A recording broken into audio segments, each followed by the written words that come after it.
Assalamualaikum. Hari ini kita akan belajar English Literary Studies. Fokus kita pada hari ini adalah pada kata literature atau sastra. Apakah itu sastra? Memahami dengan tepat apa itu sastra selalu menjadi tantangan. Beberapa pelajar mungkin mengatakan sastra itu adalah prosa, puisi, dan drama. Atau seseorang bisa mereduksi jawaban tersebut dengan mengatakan, saya mengetahuinya jika saya melihatnya. Nah, dalam upaya untuk mendefinisikan istilah sastra, kita bisa membedakan dua definisi umum, yaitu definisi yang luas dan definisi yang sempit. Definisi yang luas mencakup segala sesuatu yang telah ditulis dalam berbagai format. Semua bahan tertulis tersebut seperti buku sejarah, majalah, surat kabar, novel, kamus, drama, katalog, cerpen, ensiklopedia, dan lain sebagainya dapat dibagi menjadi dua kelompok berbeda. Yang pertama, yang menyajikan informasi, dan yang berikutnya memberikan hiburan atau entertainment. Karya sastra dapat menjadi informatif dan imajinatif. Sastra yang informatif memberitahu kita tentang fakta, penjelasan atau explanation, figur kehidupan yang hebat, dan lain sebagainya. Sedangkan karya sastra imajinatif bertujuan menggugah pikiran dan perasaan. Dalam karya sastra, penulis ingin mengkomunikasikan perasaan mereka, bukan fakta atau emosi, bukan informasi saja. Menurut banyak sastrawan, sastra imajinatif memiliki pengertian yang lebih lengkap dan lebih mendalam daripada sastra informatif. Moody menulis bahwa kesusastraan muncul dari kecintaan kita sejak lahir untuk menceritakan sebuah cerita, menyusun kata-kata dalam pola yang menyenangkan, dan mengungkapkan dengan kata-kata khusus dari pengalaman manusiawi kita. Sedangkan Bolton mendefinisikan sastra dari perspektif fungsional sebagai karya imajinatif yang memberi kita banyak recreation atau rekreasi, recognition atau pengakuan, dan revelation atau wahyu, dan redemption, penebusan. Yang terakhir, Rees, ia menyimpulkan bahwa sastra adalah ungkapan permanen dalam kata-kata dari beberapa pemikiran atau perasaan dalam gagasan tentang kehidupan dan dunia.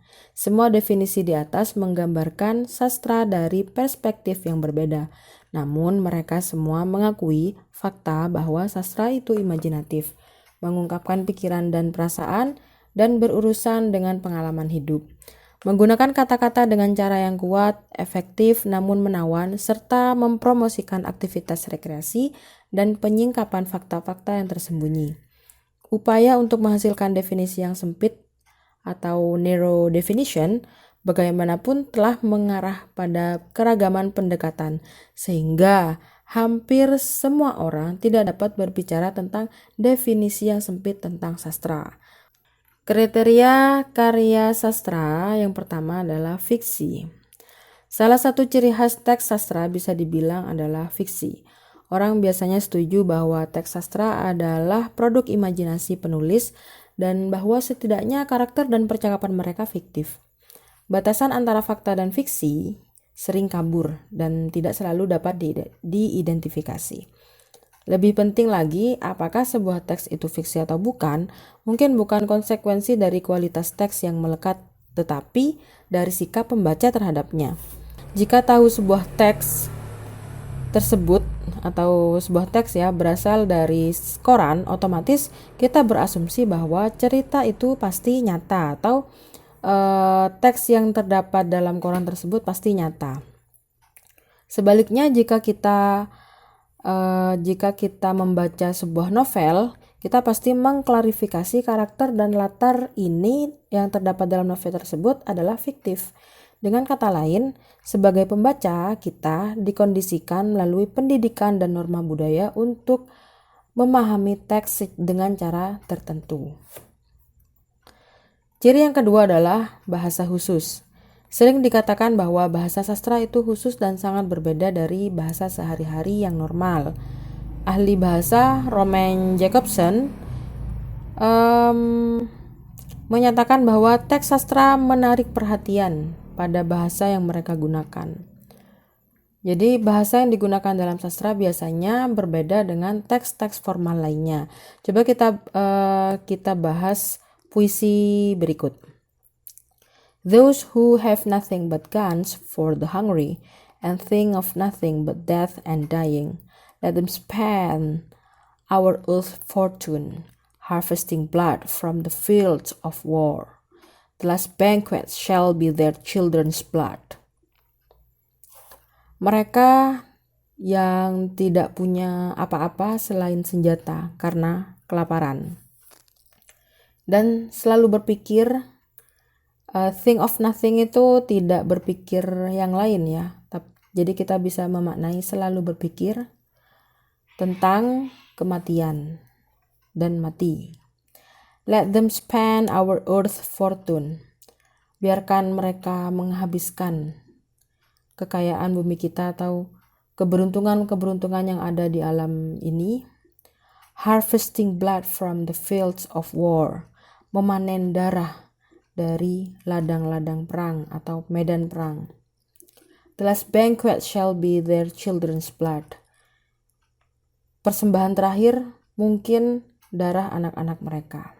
Nah, dalam puisi ini penyair menggunakan kata-kata yang khusus. Coba kita perhatikan kata harvesting blood. Harvesting artinya memanen, tapi biasanya yang digunakan untuk memanen itu kan biji-bijian atau tanaman-tanaman di ladang kita ya. Nah, tapi penyair menggunakan harvesting untuk kata blood. Penggunaan bahasa khusus ini membedakan sastra sebagai subjek studi dan tentunya karya sastra itu berbeda dari mata pelajaran lain di dalam kurikulum pembelajaran kita. Tuh. Kemudian ciri khas yang ketiga adalah kurangnya fungsi pragmatis. Di KBBI, kata pragmatis bermakna bersifat praktis dan berguna untuk umum. Bersifat mengutamakan segi kepraktisan dan kegunaan atau kemanfaatan mengenai atau bersangkutan dengan nilai-nilai praktis.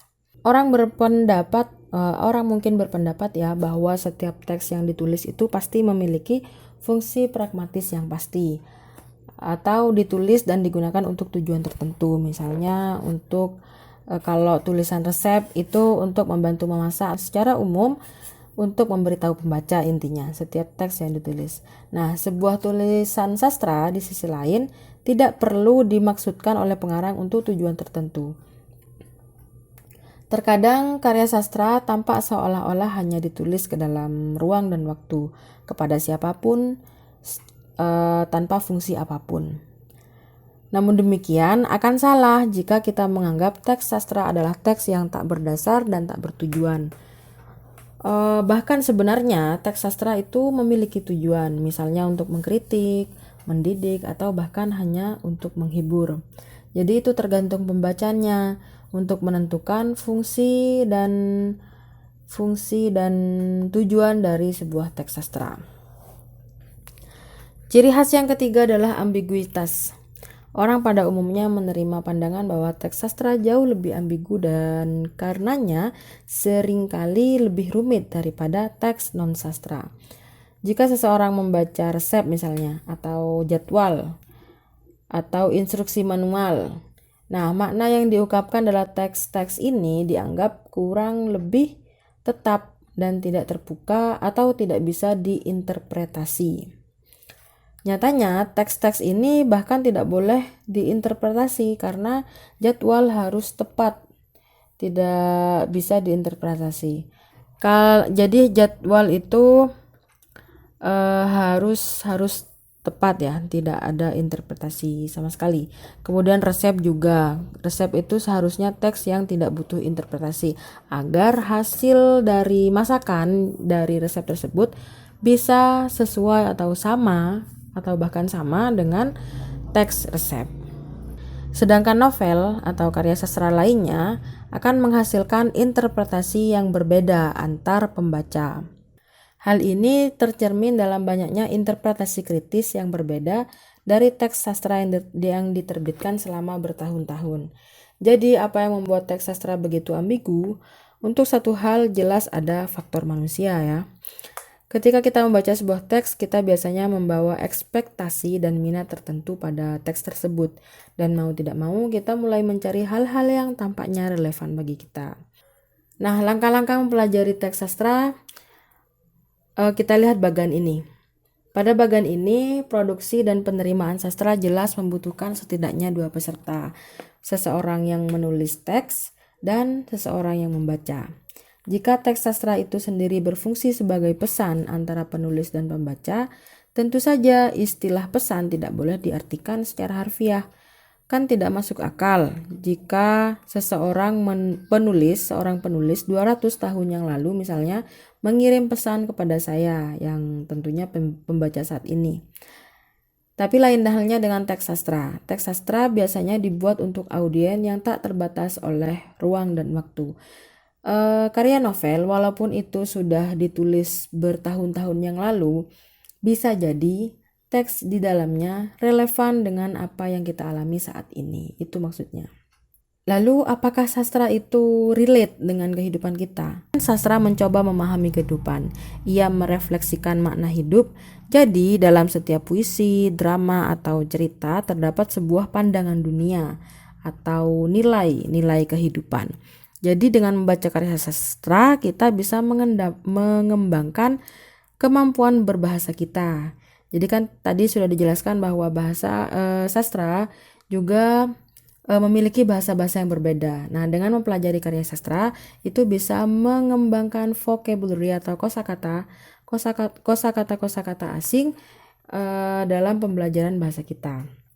Kemudian sastra juga mengajarkan kehidupan, budaya, dan pengalaman orang-orang di belahan dunia lain. Selain itu, sastra membuat pembaca lebih bijak menghadapi masalah kehidupan karena di dalam karya sastra terdapat berbagai pengalaman kehidupan manusia yang dilakonkan oleh tokoh-tokoh dalam sebuah cerita. Selain itu, sastra juga bisa memberi kita informasi tentang berbagai ilmu seperti geografi, kimia, matematika, fisika, dan lain sebagainya. Karena sastra sekali lagi mencakup seluruh lini kehidupan. Terima kasih. Assalamualaikum warahmatullahi wabarakatuh.